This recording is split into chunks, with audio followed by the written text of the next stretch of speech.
Lynn Ananda. At what level up the bridge does one realize that they are an immortal spiritual being? Is it OT 8 or 9 and 10, which have not been delivered? Or can this realization be made prior to attaining any particular level or just happen at any time as you go up the bridge? Hey, Lynn, thanks for this question. And it's a good one, actually, because Hubbard actually was going way out of his way to try to deliver a sort of instant spiritual experience early in the 1950s. This was a big deal and a primary area of research and development, you could say, in the world of Scientology. Hubbard lectured on this extensively in about between 1952 and 1955, when he then concluded that trying to go for the instant spiritual fix was not really working out so well. People weren't up to it, basically, is what he concluded, and that they needed lower grade processing first before they would be able to deal with themselves as spiritual entities. They're too enmeshed in the stress and trauma and the physicality, the reality of life in the physical universe, and that this is got a lot more tying you down than previously expected or imagined. Hubbard's initial writings about spirituality or about us as spiritual beings have to do with the fact that we are thetans.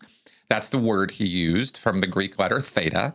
And that we are completely separate from our bodies. We are completely separate from the physical universe as a substance. There's no such thing as extra dimensions or ectoplasm or the spiritual realm or any of that. It's not like that. There's a physical universe which we are all imagining and creating collectively as a group illusion that we have come to believe in so hard, so much, that we can't escape from it or let it go or just simply forget about it or, change our mind. It's not that easy. And this is why you need these steps of the bridge to total freedom that Scientology offers.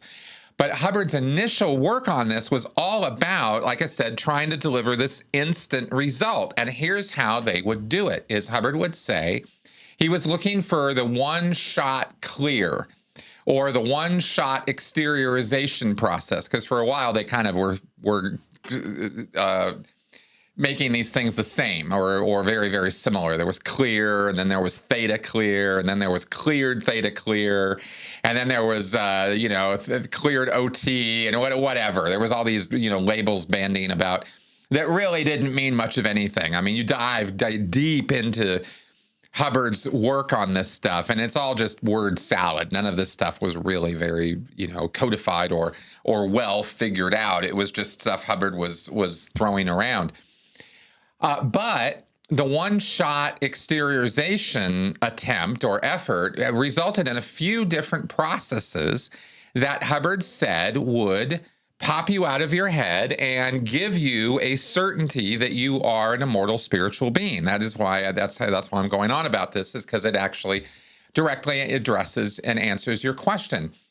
The command that Hubbard said worked more than anything else there were two commands that I remember, and he said if the first one didn't go, then the second one probably would, but they weren't perfect, they weren't great, and also they weren't permanent. You could pop somebody out of their head, you could have them you could create for them an out-of-body experience or an exteriorization event, but they're going to go back into their head. They're going to, they're not going to stay out, and they're not going to stay aware of the fact that they are, they'll remember that they are an immortal spiritual being. They'll have this, oh my God, I'm not a body. I'm floating around. Oh my gosh, right? And this is supposed to be the thing that is the proof, the solid evidence that you are a spiritual being is I can pop you out of your head and there you are, right? And so the command is be 3 feet back of your head.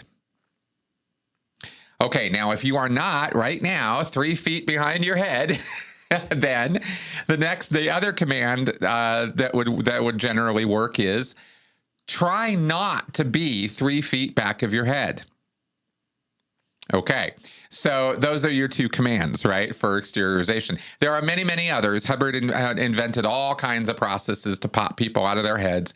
There are some quite imaginative ones, actually, when you dive into the Hubbard's lectures and literature on this crap. But anyway, they're all just kind of about trying to create that subjective experience of, oh my gosh, I'm out of my head, which is actually an extreme case of disassociation, just so you know. It's not a good thing to be seeing yourself from a corner of the room or something. I mean, this is not how you should be living your life. This is disconnecting yourself from the reality of who and what you are.